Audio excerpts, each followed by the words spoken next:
हाँ तो बच्चों, स्वागत है आप सभी का विद्या देवी स्कूल खेड़ली और GIS कठुमर द्वारा संचालित यूट्यूब चैनल टीचिंग एक्सपर्ट के पर। बच्चों, लास्ट टर्न पर अपन बात कर चुके थे, प्रतिरोधों के संयोजन की बात चल रही थी ना, और प्रतिरोधों का श्रेणी क्रम पढ़ चुके हैं अपन और प्रतिरोधों का समांतर क्रम पढ़ चुके हैं। ठीक है, इसी क्रम में चैप्टर को आगे बढ़ाते हैं।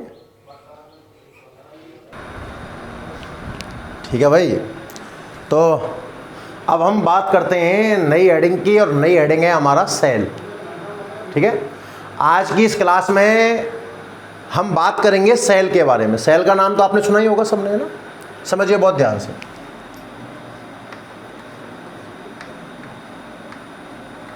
सेल, देखिए देखो सेल क्या होता है। सेल एक ऐसी युक्ति है जिससे आप विद्युत ऊर्जा को रासायनिक में कन्वर्ट कर सकते हो और रासायनिक को विद्युत में। फॉर एग्जांपल मैं बात करता हूँ, घड़ी जो होती है, या ये मानिए आप जैसे आपका इन्वर्टर की जो बैटरी है, उसके अंदर जो एनर्जी स्टोर होती है केमिकल फॉर्म में स्टोर होती है, रासायनिक ऊर्जा के रूप में स्टोर होती है, और उससे जब अपन को वापस से प्राप्त होती है तो विद्युत के रूप में प्राप्त होती है। तो जब इन्वर्टर डिस्चार्ज हो रहा है ना, तो एक तरीके से रासायनिक ऊर्जा कहाँ कन्वर्ट हो रही है? विद्युत ऊर्जा में। फिर हमें इन्वर्टर को चार्ज भी तो करना पड़ता है, तो जब चार्ज करते हैं तो हम उसको विद्युत दे रहे हैं, मतलब विद्युत ऊर्जा को वो रासायनिक ऊर्जा में कन्वर्ट करवा रहा है। मेरा कहने का अर्थ क्या हुआ कि सेल एक ऐसी युक्ति है जो इलेक्ट्रिक एनर्जी को केमिकल एनर्जी में कन्वर्ट कर सकती है, विद्युत ऊर्जा को रासायनिक ऊर्जा में कन्वर्ट कर सकती है, और रासायनिक ऊर्जा को विद्युत ऊर्जा में कन्वर्ट कर सकती है। टाइप की बात करें, छोटी छोटी बातें पढ़ लेते हैं पहले इसके बारे में। तो दो टाइप का होता है, प्राइमरी और सेकेंडरी, प्राथमिक सेल और द्वितीयक सेल। प्राथमिक सेल तो होते हैं यूज एंड थ्रो। आप टीवी के लिए, रिमोट के लिए सेल लेके आते हो बाजार से, एक बार कंपनी ने इसको बना दिया, फिर आपने रिमोट में लगा लिया, उसको डिस्चार्ज करते गए, और जब वो पूर्णतः डिस्चार्ज हो गया तो उसको फेंकना पड़ता है, आप उसको दोबारा चार्ज नहीं कर सकते बच्चों। तो ये कैटेगरी आती है प्राथमिक सेल में। और जिसको आप दोबारा चार्ज कर पाओ, मोबाइल की बैटरी है, मोबाइल की बैटरी क्या होती है? डिस्चार्ज हो जाती है, तो आप फेंक देते हो क्या? नहीं ना, दोबारा चार्ज कर लेते हो। तो ये कहलाता है द्वितीयक सेल। मेरी बात ध्यान से समझना, सेल ऐसी युक्ति है बच्चों, कैसी युक्ति है? जो विद्युत ऊर्जा को बदल देती है रासायनिक ऊर्जा में। ये एरो पढ़ा होगा आपने, दोनों ओर चलने वाली रिएक्शन। थोड़ा शॉर्ट में एक बार सेल को समझ लेते हैं, फिर आगे बढ़ेंगे ना। सेल में बहुत कुछ है पढ़ने के लिए। तो सेल एक ऐसी युक्ति है जो विद्युत ऊर्जा को रासायनिक ऊर्जा में बदलती है, रासायनिक ऊर्जा को विद्युत ऊर्जा में कन्वर्ट कर सकती है। टाइप की बात करें तो सेल दो टाइप का है, प्राइमरी और सेकेंडरी। प्राथमिक सेल और द्वितीयक सेल। केमिस्ट्री में भी पढ़ोगे भी आप, सेम टॉपिक है ना। प्राथमिक सेल है use and through. Use and through, आप दोबारा रिफिल नहीं कर सकते, दोबारा चार्ज इनको नहीं कर सकते ना। मतलब प्राथमिक सेलों का पुनः आवेशन संभव नहीं है, मतलब आप इनको दोबारा से चार्ज नहीं कर सकते ना। और द्वितीयक सेलों को आप दोबारा से आवेशित कर सकते हो, उन्हें आवेशित किए जा सकते हैं। एक दो एग्जाम्पल याद कर लें। प्राथमिक सेल का एक एग्जाम्पल तो होता है लैग्रांसी सेल। लैग्रांसी सेल, और दूसरा नाम याद रखना आप, डेनियल सेल। और भी कई प्रकार के होते हैं ना। और द्वितीयक सेल का आप नाम याद रख लेना, सीसा संचायक सेल।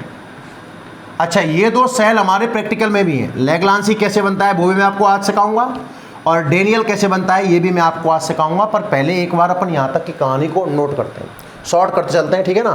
तो आप जल्दी से एक हेडिंग डालें, सेल। सेल का अलग अलग सब्जेक्ट में अलग अलग मतलब है बच्चों। मार्केटिंग के जो लोग हैं वो समझते हैं सेल का मतलब होता है बेचना। बायोलॉजी में आपने पढ़ा होगा सेल का मतलब होता है कोशिका। फिजिक्स वाला मास्टर पढ़ाता है सेल का मतलब होता है भैया, जो सेल होता है वो शब्द एक है, अर्थ अनेक है। बस वैसे मजा कर रहा था ना, कहीं आप सीरियस ले जाओ। सेल देखिए, देखो यह है ऐसी युक्ति है जिसकी सहायता से विद्युत ऊर्जा को रासायनिक ऊर्जा में तथा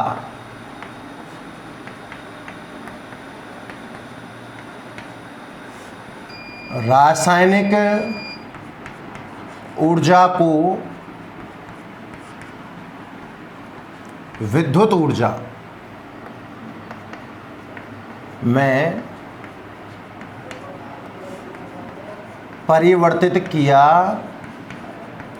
जा सकता है। नोट करो, ऐसी युक्ति जिसकी सहायता से विद्युत ऊर्जा को रासायनिक ऊर्जा में और रासायनिक ऊर्जा को विद्युत ऊर्जा में रूपांतरित किया जा सके, सेल कहलाती है। ठीक है भाई, हल्की सी डेफिनेशन हो गई। प्रकारों की बात कर लो, चलो प्रकार तो लिखो सेल निम्न दो प्रकार के होते हैं। सेल दो प्रकार के होते हैं साहब। नंबर एक, प्राथमिक सेल, पहले प्राथमिक सेल, और 2 नंबर लिखो आप द्वितीयक सेल। प्राथमिक सेल और द्वितीयक सेल, ठीक है। और अब आप हेडिंग डाल दीजिए क्या पढ़ना है, यहाँ लिखते हैं, चलो हेडिंग डाल दीजिए आप क्या, प्राथमिक सेल, प्राइमरी सेल। और प्राथमिक सेल की डेफिनेशन आप लिखो, ऐसे सेल जिन्हें पुनः आवेशित ना किया जा सके। ऐसे सेल जिन्हें पुनः आवेशित ना किया जा सके, कॉमा लगाइए, प्राथमिक सेल कहलाते हैं।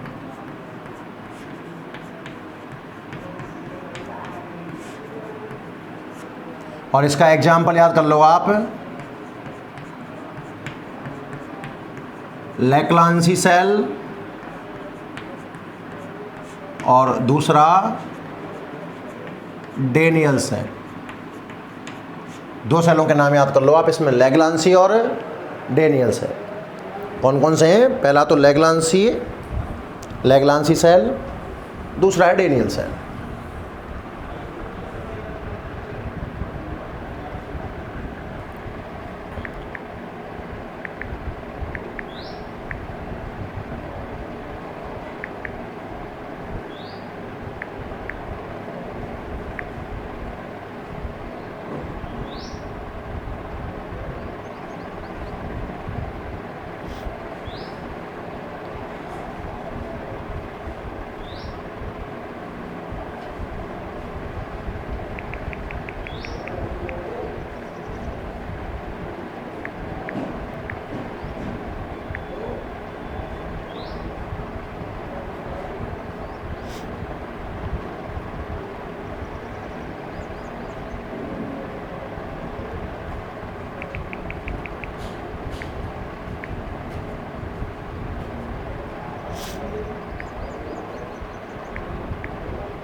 ठीक है भैया ना। अब इन दोनों सेलों की बात कर लेते हैं। जो आपके नाम आए ना लैग्रांजी और डेनियल सेल, ये क्या होते हैं वो देखिए। यहाँ तक आप जल्दी से नोट करिए एक बार। सेल वो युक्ति है जो विद्युत ऊर्जा को रासायनिक ऊर्जा में कन्वर्ट कर दे। रासायनिक ऊर्जा को विद्युत ऊर्जा में दो प्रकार का है, प्राथमिक और द्वितीयक। प्राथमिक यूज एंड थ्रो। लैग्रांजी और डेनियल दो नाम याद किए। अब इनकी वर्किंग समझाता हूँ, सुनना ध्यान से आप। ये आपको है ना प्रैक्टिकल में काम देंगे भैया, तो अच्छे सुनना आप कैसे बनाते कैसे हैं। देखिए पहले हम बात करें लैग्रांजी सेल की, है ना। तो लैग्रांजी सेल बनाने के लिए ध्यान सुनना, करना क्या होता है। अपन एक प्लास्टिक का बर्तन लेते हैं, एक डब्बा जैसा, ये ना थोड़ा स्टाइलिश बना दो, ये लो। प्लास्टिक का एक बर्तन लेते हैं, इसमें जो विद्युत अपघट्य होता है, याद करो विद्युत अपघट्य का नाम तो इस चैप्टर में पहले भी आया है। चालक में आवेश वाहक मुक्त इलेक्ट्रॉन होते हैं, अर्धचालक में मुक्त इलेक्ट्रॉन और होल होते हैं, और विद्युत अपघट्य में होते हैं धनायन और ऋणायन। तो ये प्लास्टिक का पात्र था, मैं सबके नाम लिख दूंगा धीरे धीरे देखना। ये तो है प्लास्टिक बर्तन, ठीक है ना साहब। इसमें जो विलयन भरा हुआ है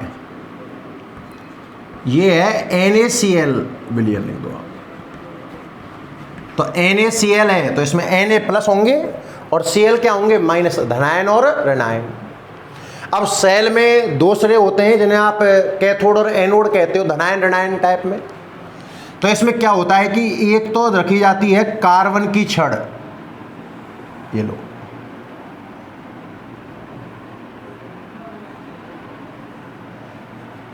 ठीक है ना साहब।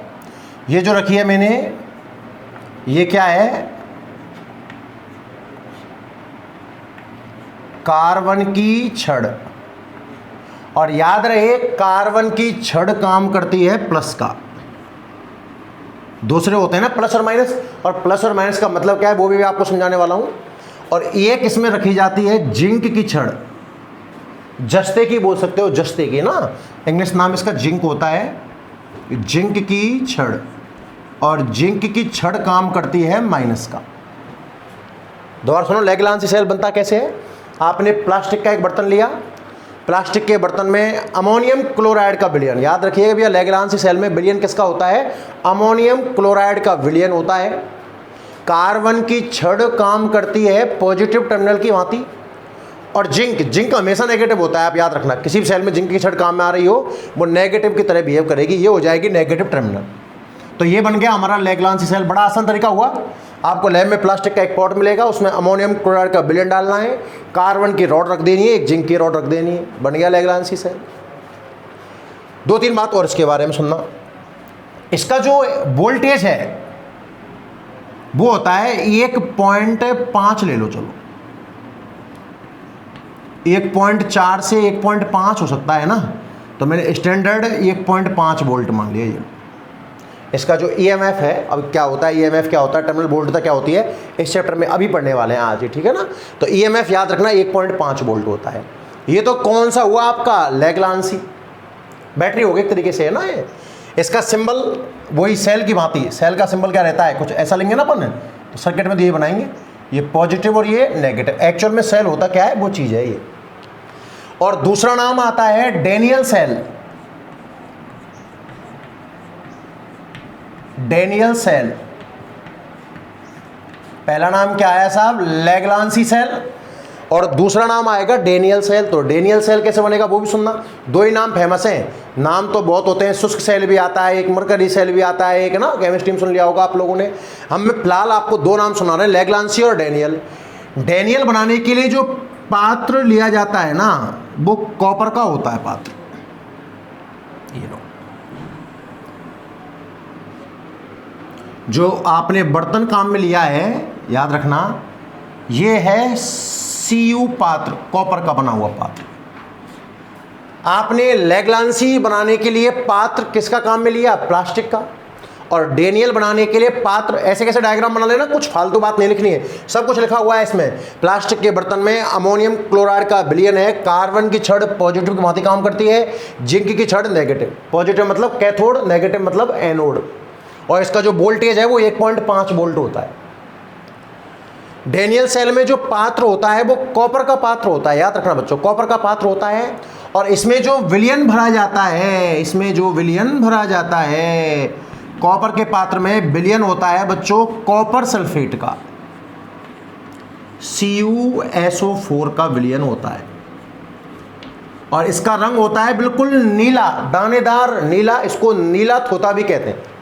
केमिस्ट्री की इतनी नॉलेज तो नहीं है, पर 2-4-5 नाम जितना मुझे याद है, कॉपर सल्फेट को नीला थोता भी कहा जाता है भाई, ठीक है ना। तो कॉपर का पात्र है, और कॉपर के पात्र में विलयन किसका भरा हुआ है साहब, कॉपर सल्फेट का। अच्छा, अब बात आएगी प्लस की और माइनस की। देखो पात्र इसमें भी था, प्लास्टिक का है, इसमें किसका है, कॉपर का। विलयन इसमें अमोनियम क्लोराइड का है, और इसमें विलयन है CuSO4 का।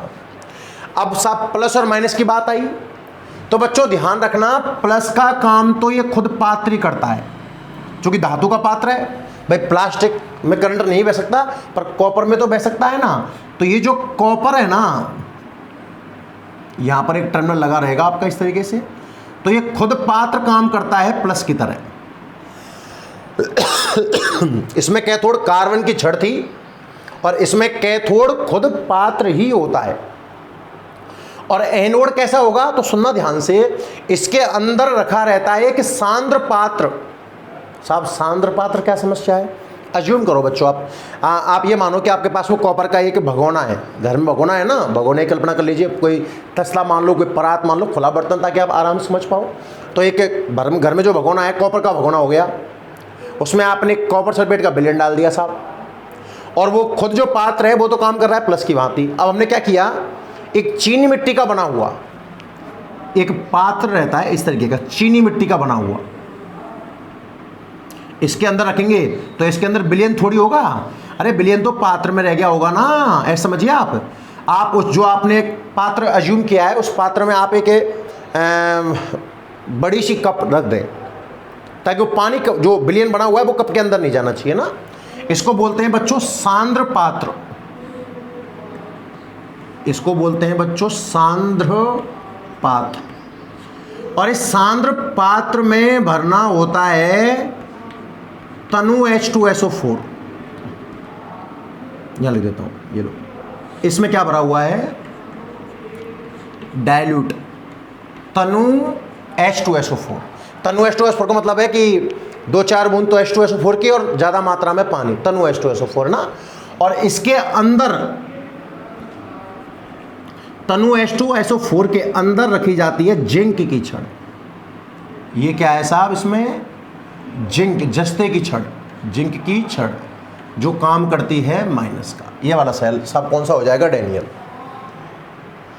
देखो आप बनाएंगे ना लैब में तो थोड़ा ठीक महसूस होगा, थोड़ा थ्योरेटिकल तो आप समझ लीजिए। पहले कौन समझाया मैंने, लैग्रांसी, मेरी तरफ देखना। लैग्रांसी बनाने के लिए प्लास्टिक का बर्तन लिया, प्लास्टिक का बर्तन लिया, अमोनियम क्लोराइड का उसमें विलयन हो गया, कार्बन की छड़ रख दी पॉजिटिव, जिंक रख दिया नेगेटिव, बड़ा सरल है, और वोल्टेज 1.5 वोल्ट, याद कर लो। बात आती है डेनियल सेल की। कॉपर का पात्र खुद काम करता है पॉजिटिव का, विलयन भरा हुआ है कॉपर सल्फेट नीला थोता का। एक सांद्र पात्र, जाके ये विलयन इसके अंदर एंटर ना कर पाए, उसमें तनु H2SO4, और उसके अंदर रखी जाती है जिंक की छड़ जो काम करती है नेगेटिव का। इसका जो वोल्टेज है 1.20 ले लीजिए, 1.10 हो सकता है, 1.20 ले लीजिए आप। मेरी बात समझ में आ रही है? और दोनों डायग्राम एज इट इज बना दें आप लोग, ताकि आज मैंने इनके बारे में सुना दिया है, जिस दिन अपन लैब में बनाएंगे तो आपको थोड़ा सा सहूलियत महसूस होगी। बना लीजिए इसी तरीके से दोनों का, लैग्रांसी सेल और डेनियल सेल।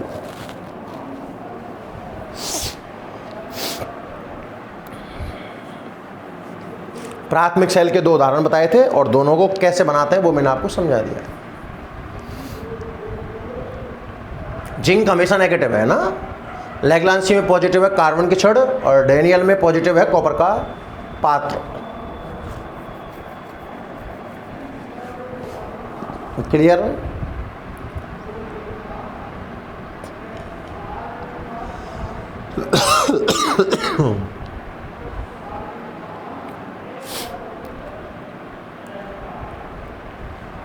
देखिए नेक्स्ट,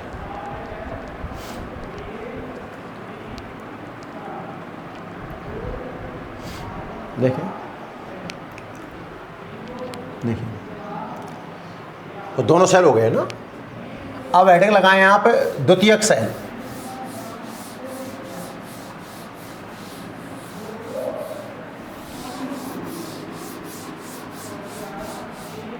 प्राथमिक सेल पढ़ लिया अपन ने।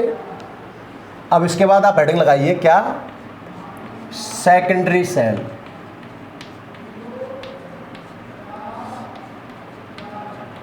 द्वितीयक सेल, तो द्वितीयक सेल क्या होते हैं साहब? ऐसा सेल जिसको आप दोबारा चार्ज कर लो। उदाहरण के लिए आपके मोबाइल की बैटरी अभी आपने डिस्चार्ज कर ली, डिस्चार्ज होने के बाद फेंक थोड़ी देते हो उसको कि बैटरी डिस्चार्ज हुई फेंक दी, वापस से नहीं लगा ली फिर फेंक दी, ऐसा थोड़ी करते हो ना। दोबारा चार्ज करना पड़ता है, सेकेंडरी सेल की कैटेगरी में आती है ना। तो डेफिनेशन लिख लें आप एक, तो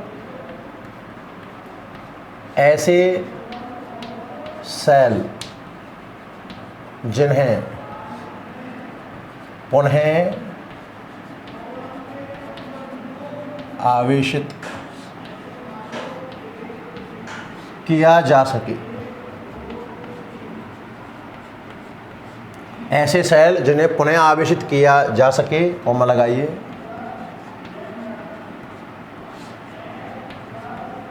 द्वितीयक सेल कहलाते हैं। ऐसे सेल जिन्हें दोबारा आवेशित किया जा सके द्वितीयक सेल कहलाते हैं। और एग्जाम्पल बहुत है इसके बारे में, सीसा संचायक सेल लिख लो, बस पर्याप्त। फिर आगे बढ़ते हैं, बस एक ही डेफिनेशन आप जल्दी से नोट कर लें, कुछ ज़्यादा खास पढ़ा नहीं है, बस दो नाम सुंदर सुंदर नाम सुने, लैग्रांजी और डैनियल, है ना, बढ़ाइए इसको।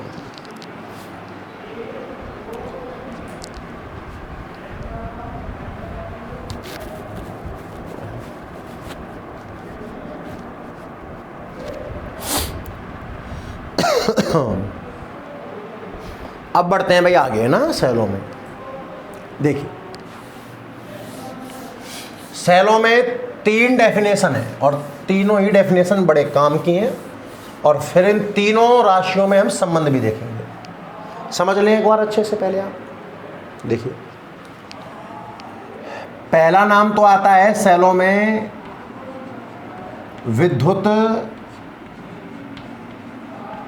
वाहक बल, कैपिटल ई से रिप्रेजेंट किया जाता है साहब। विद्युत वाहक बल, इलेक्ट्रोमोटिव फोर्स। दूसरा जो नाम आता है वो आता है टर्मिनल वोल्टता। और जो तीसरा नाम आता है वो आता है आंतरिक प्रतिरोध, स्मॉल आर। देखो ये 3 टर्मिनोलॉजी है, ध्यान से देखना, तीनों के नाम है ना। एग्जाम में अक्सर क्वेश्चन बन जाता है तीनों में से।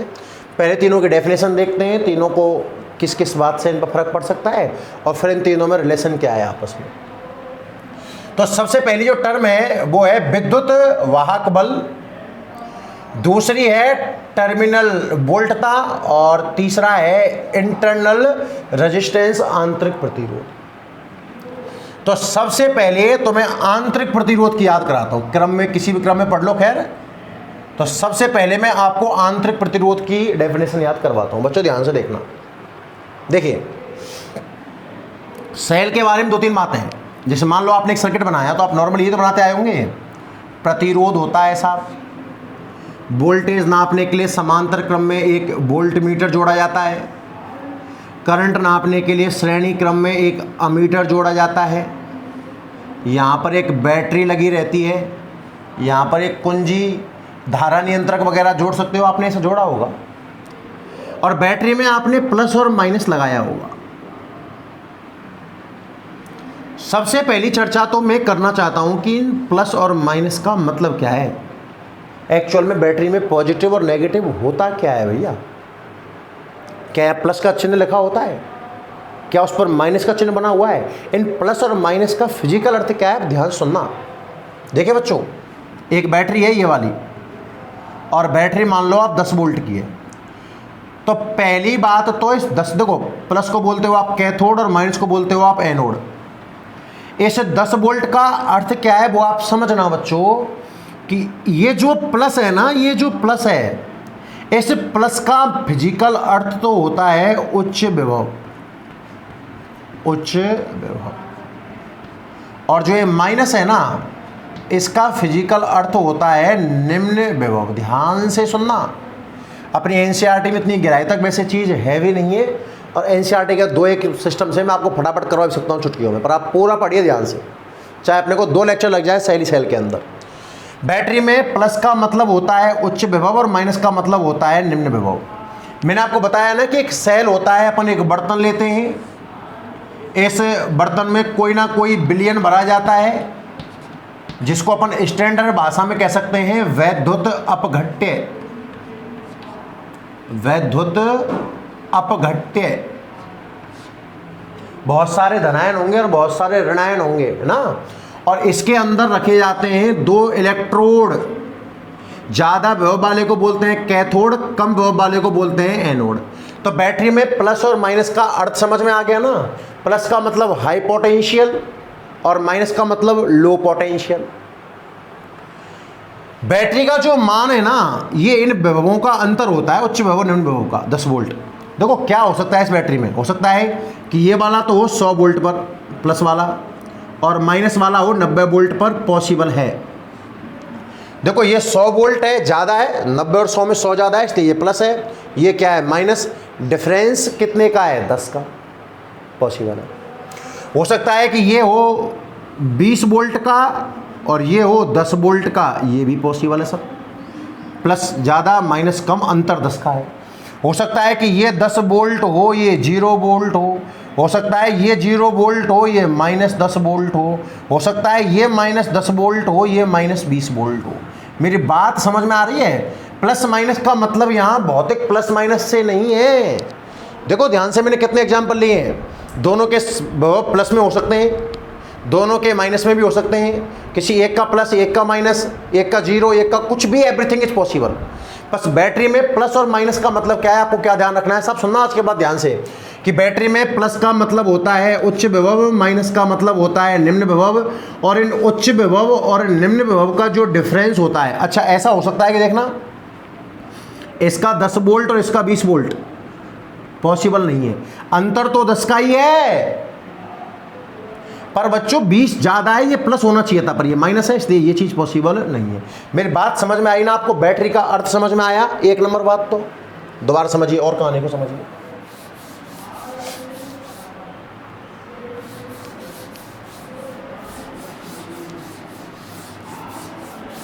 तो जो आप बैटरी का सिंबल बनाते हो, इस बैटरी के सिंबल में बहुत कहानी समझ में आ गई है, अभी और बनाएंगे, पूरा नहीं है बैटरी का सिंबल ये।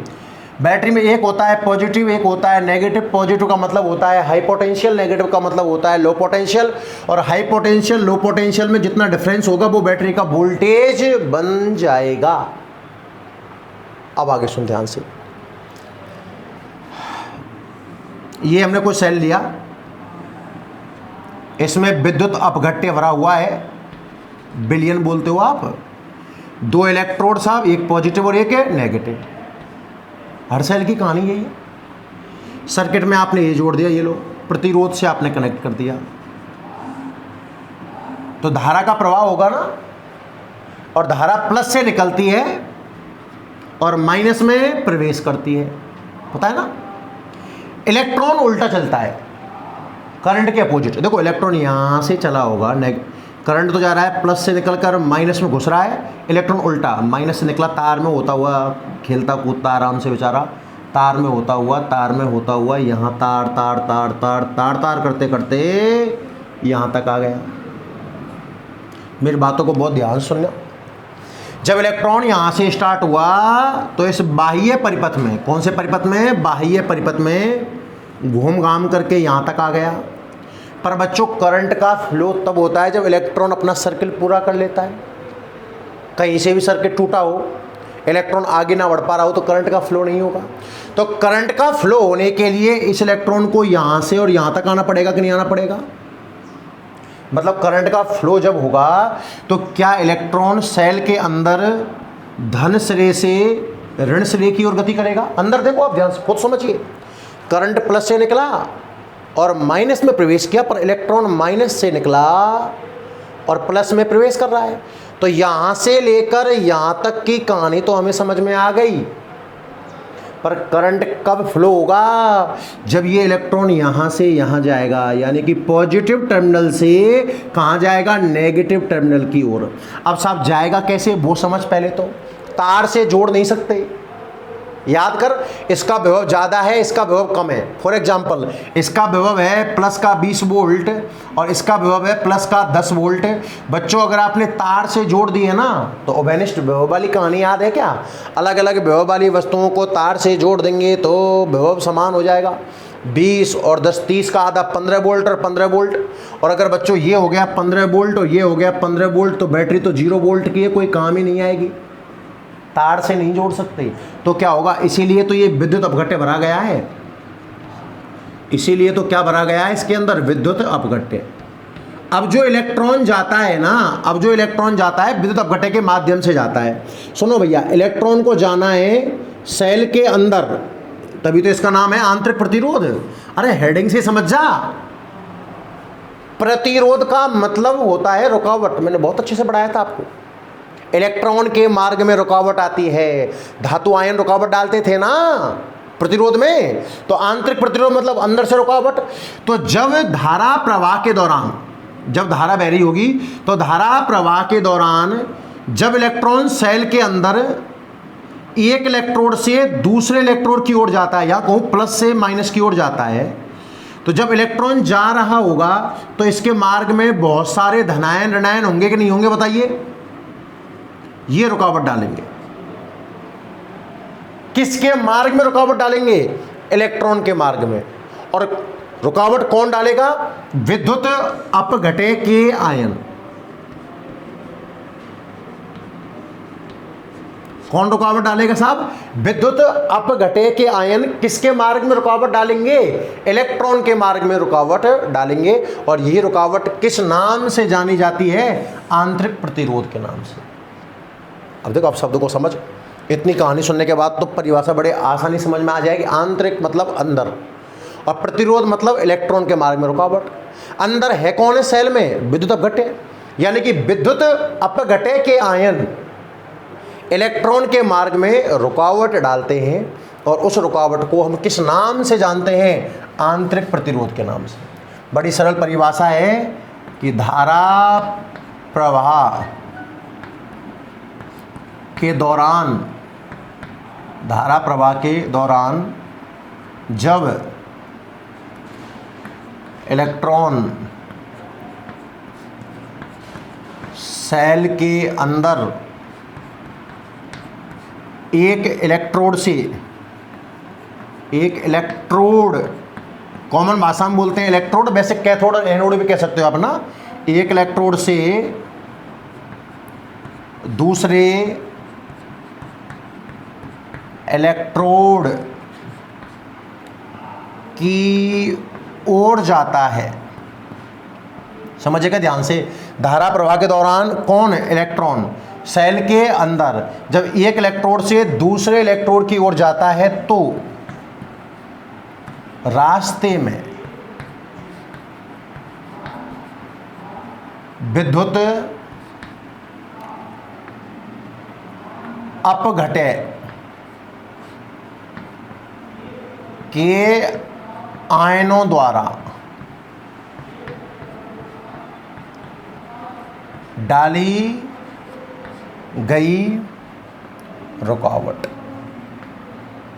क्या कहलाती है साहब? सेल का आंतरिक प्रतिरोध कहलाती है। देखो परिभाषा टफ नहीं है, अगर आप समझने का प्रयास कर रहे हो ना तो काफ़ी आसान है। अगर धारा बहती है तो सेल के अंदर जब इलेक्ट्रॉन एक इलेक्ट्रोड से दूसरे इलेक्ट्रोड की ओर गति करता है ना, तो सेल के अंदर कौन भरा हुआ है साहब? विद्युत अपघट्य।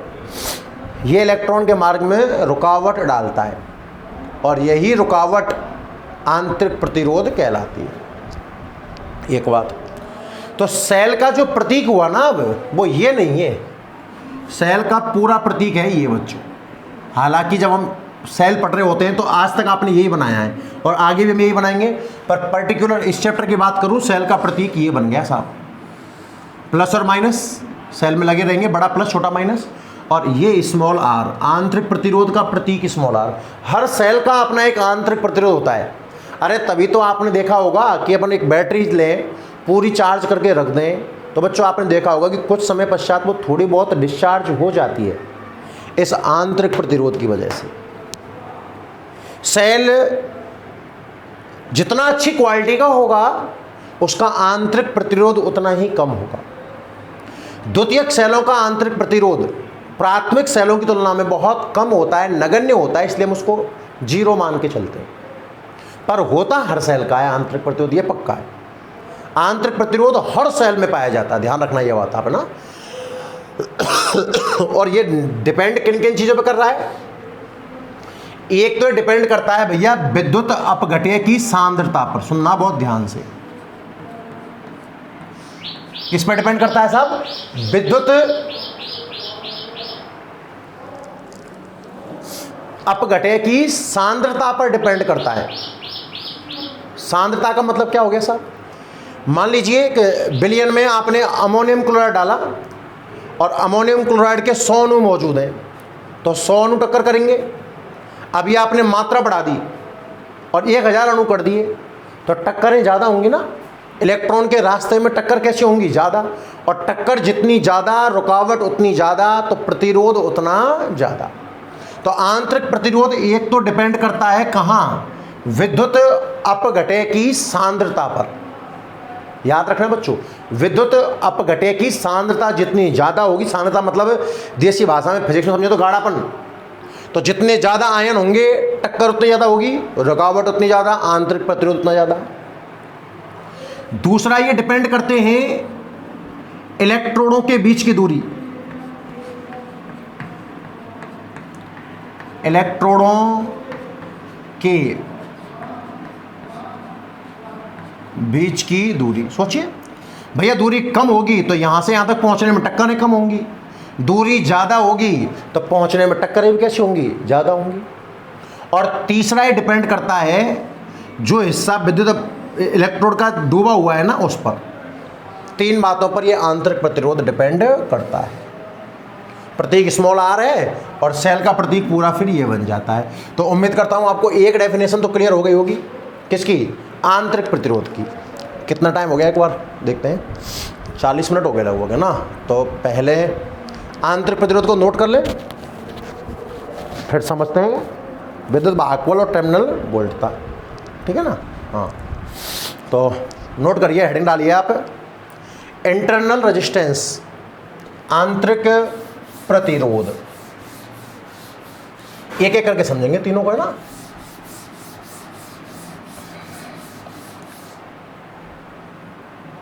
तो हेडिंग डालें आप,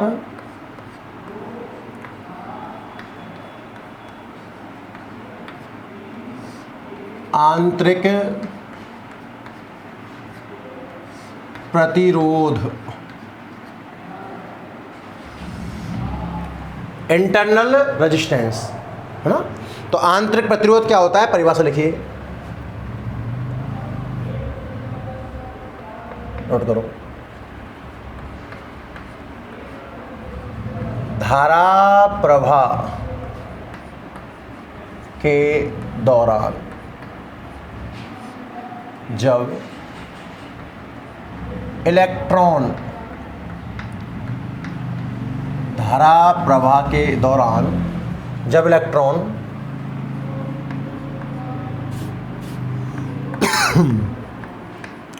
सेल के अंदर, धारा प्रवाह के दौरान जब इलेक्ट्रॉन सेल के अंदर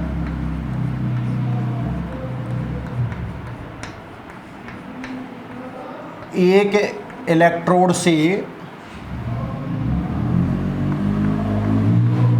दूसरे इलेक्ट्रोड की ओर गति करता है। समझना परिभाषा।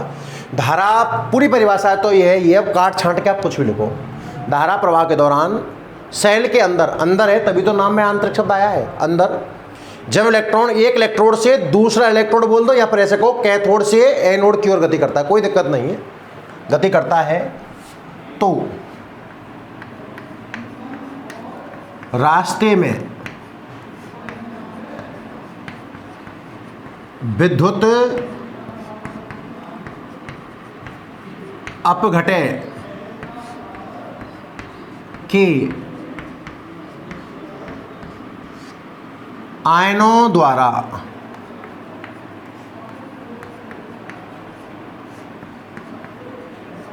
डाली गई रुकावट, कॉमा लगाना, सेल का आंतरिक प्रतिरोध कहलाता है।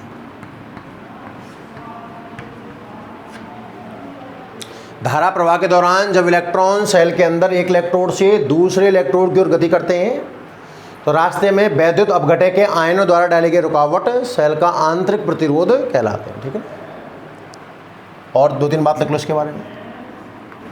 प्रतीक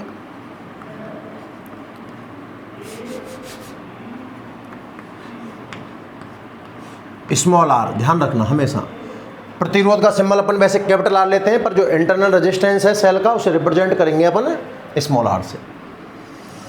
दो तीन कारक जिन पर ये डिपेंड करता है, कौन कौन से कारक हैं? एक तो मैंने आपको बताया विद्युत अपघटय की सांद्रता। सांद्रता जितनी ज़्यादा होगी विद्युत अपघटय में धनायन ऋणायन उतने ज़्यादा होंगे, तो इलेक्ट्रॉन की जो टक्करें हैं ना उनकी संख्या उतनी क्या हो जाएगी, ज़्यादा। तो सेल का आंतरिक प्रतिरोध जो है, सेल का आंतरिक प्रतिरोध निम्न कारकों पर निर्भर करता है। कौन कौन से फैक्टर हैं जिन पर इंटरनल रेजिस्टेंस डिपेंड करता है साहब? तो सबसे पहला कारक तो है विद्युत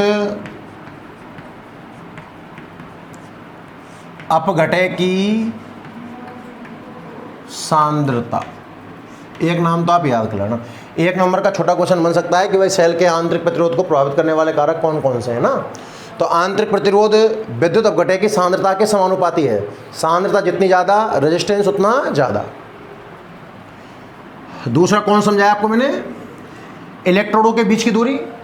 भाई दूरी जितनी ज़्यादा ट्रेवल करेगा इलेक्ट्रॉन, टक्कर होने की संभावना उतनी क्या होगी, ज़्यादा होगी। और टक्कर जितनी ज़्यादा होंगी तो रुकावट यानी कि प्रतिरोध उतना क्या होगा, ज़्यादा। तो दूसरा हो गया अपना इलेक्ट्रोडों के बीच की दूरी।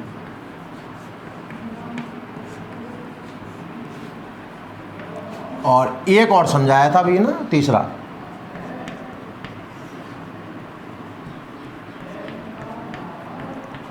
इलेक्ट्रोडों के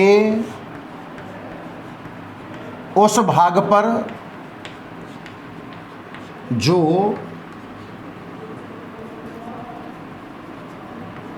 विद्युत अपघटय में डूबा हुआ है। क्लियर? नोट करो, ये हेडिंग हो गई साहब इंटरनल रेजिस्टेंस।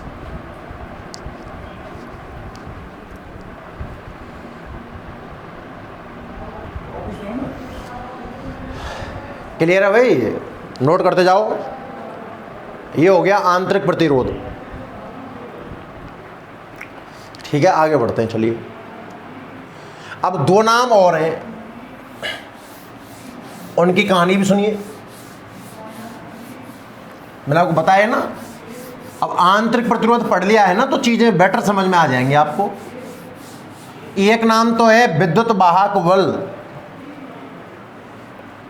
पहला नाम तो है साहब विद्युत वाहक बल, जिसे रिप्रेजेंट किया जाता है कैपिटल ई से। और दूसरा नाम है टर्मिनल वोल्टता, जिसे रिप्रेजेंट किया जाता है वी से।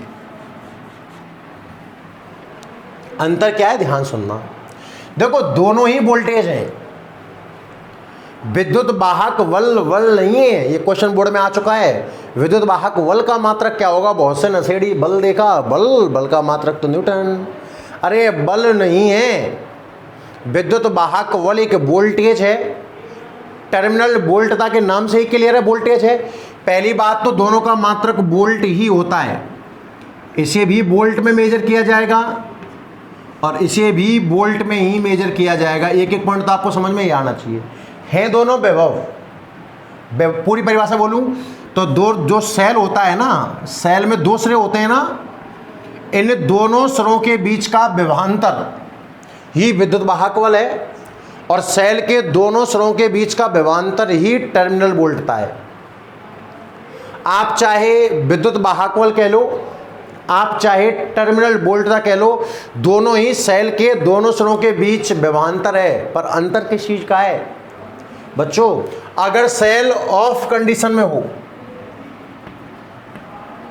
कौन सी कंडीशन में हो, ऑफ, या मैं कहूं खुले परिपथ में हो, कल भी नाम आए थे क्वेश्चन में, या मैं कहूं कि धारा का प्रवाह ना हो रहा हो,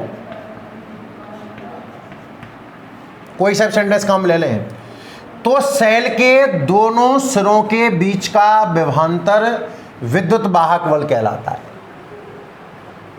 और अगर सेल ऑन परिपथ में हो, या ऑन को मैंने बताया ना बंद अवस्था बोलते हैं, बंद अवस्था में हो, या सेल से धारा का प्रवाह हो रहा हो, तो सेल के जो दोनों सिरे हैं ना, इनके बीच का विभवांतर कहलाएगा टर्मिनल वोल्टता।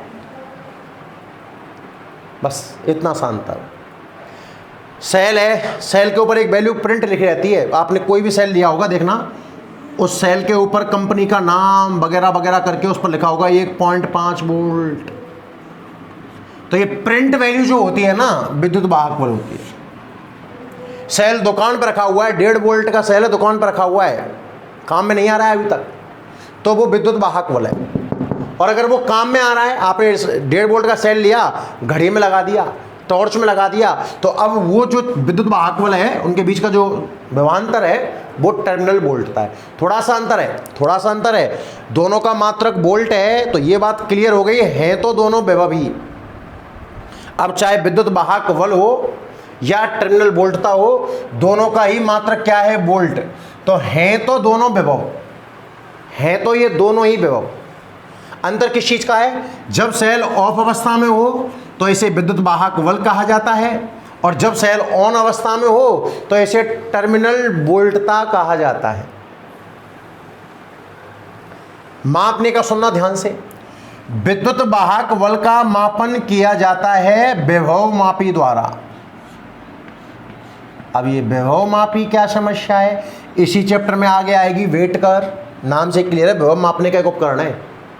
वो तब नापता है जब धारा का प्रवाह ना हो रहा हो, संतुलन की अवस्था, वो वहां सिखाएंगे। और टर्मिनल वोल्टता का मापन किया जाता है वोल्ट मीटर द्वारा। ये भी इन दोनों में अंतर है, ध्यान रखना साहब। वोल्ट मीटर मापन करता है टर्मिनल वोल्टता का, और विभव मापी मापन करती है विद्युत वाहक बल का। अब 3 राशियां हो गई, विद्युत वाहक बल, टर्मिनल वोल्टता, आंतरिक प्रतिरोध। बात करेंगे कल इन तीनों में संबंध की, कौन ज़्यादा होगा, विद्युत वाहक बल बड़ा होगा या टर्मिनल वोल्टता बड़ी होगी या दोनों बराबर होंगे, इस संबंध में बात करेंगे। और फिर कल बात करेंगे सेलों के संयोजन की। क्लियर है? आज इसको यहीं विराम देते हैं, लिखा नहीं रहे। आज आपको आंतरिक प्रतिरोध तक ही लिखाया है, आगे की क्लास में देखेंगे बच्चों। ठीक है? तो जुड़ने के लिए आप सभी बच्चों का धन्यवाद। निरंतर वीडियो देखते रहें, वीडियो को लाइक शेयर कमेंट भी किया करें ना। थैंक यू बच्चों।